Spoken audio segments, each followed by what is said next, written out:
21 hours. Vice President J.D. Vance sat in a room in Islamabad, Pakistan, for 21 straight hours negotiating with Iranian officials. This was the first time America and Iran had met face-to-face at this level since the 1979 revolution. Historic talks, marathon session, the whole world watching. And when it was over, nothing. No deal, no breakthrough, no path forward. Vance walked out and admitted the talks failed. The ceasefire that was supposed to create space for diplomacy just proved that some gaps are too wide to bridge. Here's exactly what happened behind those closed doors and why these talks were doomed before they even started. Let me walk you through the timeline. Saturday morning, April 11th, J.D. Vance's plane touches down in Islamabad. He's leading the American team with Trump's special envoy, Steve Witkoff, and Jared Kushner. Iran sends a 71-member delegation led by their parliament speaker, Mohammad Bahir Ghalibaf, and Foreign Minister Abbas Araghchi. Pakistan's trying to play peacemaker. Their Prime Minister, Shehbaz Sharif, is shuttling between rooms trying to find common ground. The talks were supposed to last maybe 4 or 5 hours. Produce a joint statement, extend the ceasefire, give diplomacy a chance. Instead, they went all day Saturday, through Saturday night, into Sunday morning. 21 hours of back and forth before Vance finally came out and said what everyone suspected. We don't have a deal. And the reason why is actually pretty simple. The United States needs Iran to commit that they will never, ever develop nuclear weapons. Not just now, not just in 5 years, forever. And Iran refused to make that promise. That's it. That's what killed 21 hours of diplomacy.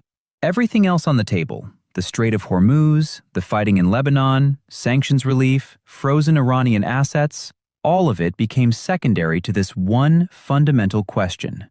Will Iran give up its path to nuclear weapons permanently? The American answer is they have to.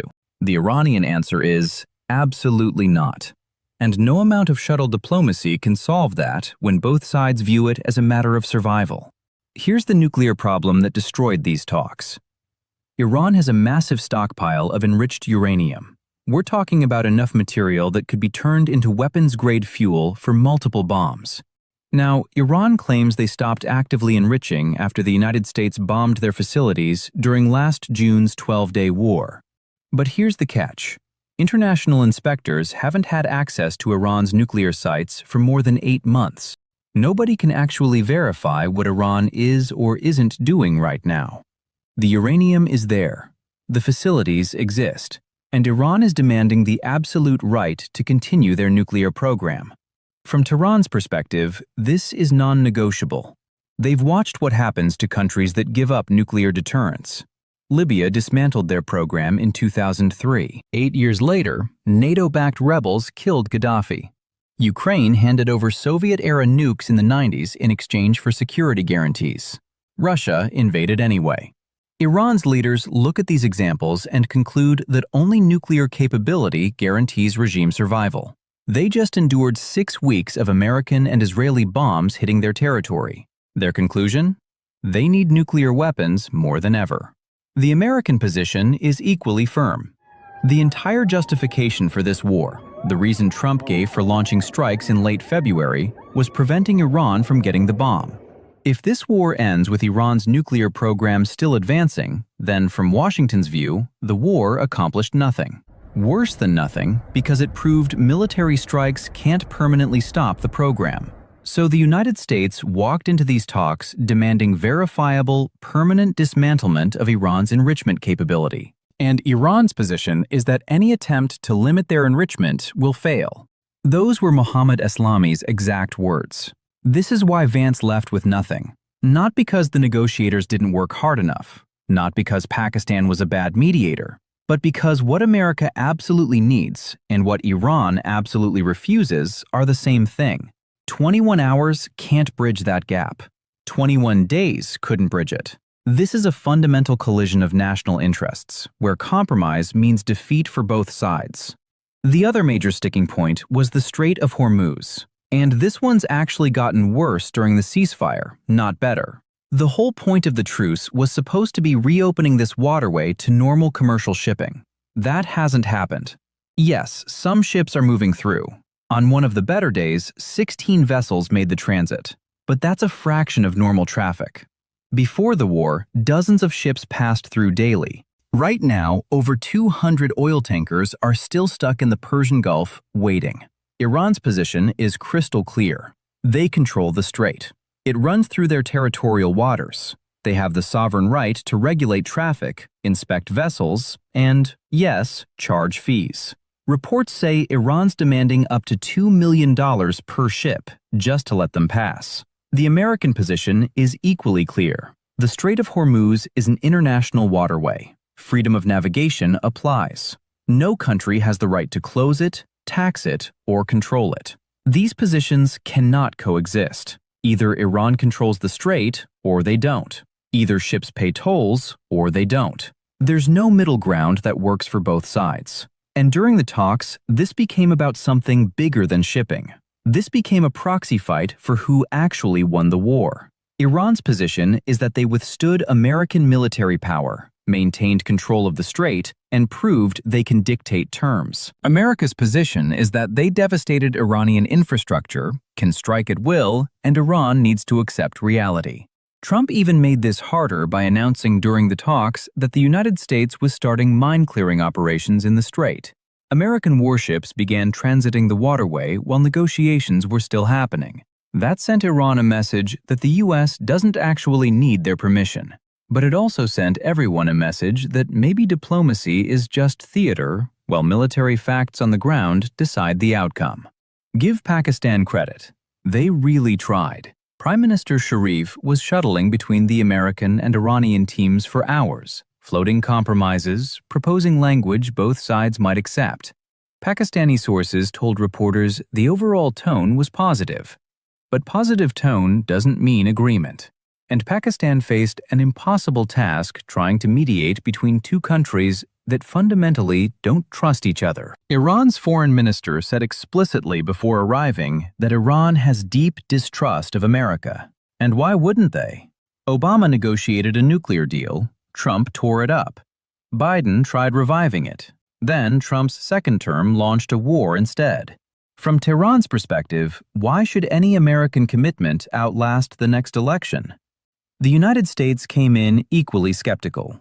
Trump said publicly that it makes no difference to him whether a deal happens. His exact words were that America wins either way. That's not someone desperate for diplomatic success. That's someone who thinks military dominance already proved the point. So Pakistan was mediating between two sides who don't trust each other, don't believe the other will honor commitments, and both think they're winning. That's not a recipe for breakthrough. That's a recipe for exactly what happened. 21 hours of talking past each other before admitting the gaps are unbridgeable. The ceasefire is technically still in effect. Nobody's officially called it over, but it's degrading every single day. Israel keeps hitting Hezbollah in Lebanon. Hezbollah fires rockets back. Iran claims ceasefire violations. The United States dismisses Iranian complaints. Every day without a diplomatic framework makes it more likely someone miscalculates and full fighting resumes. And here's the scary part. Vance's failure just removed the off-ramp. There's no other mediator waiting. Qatar tried earlier, got nowhere. Turkey has conflicts with both sides. Russia and China aren't acceptable to Washington. Pakistan was the best option available, and it didn't work. So if the ceasefire collapses now, there's no mechanism to stop the escalation. No hotline, no trusted intermediary, no diplomatic channel that both sides respect. The nuclear issue keeps getting more urgent. Iran's program exists. The enriched uranium is still there, buried under rubble from last year's strikes, or stored at sites inspectors can't access. Israel's window to conduct a strike before Iran reaches breakout capability keeps closing.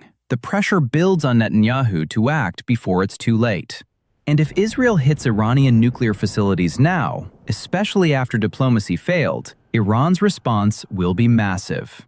We're talking full Hezbollah activation, attacks on American forces, possible complete closure of Hormuz for real this time.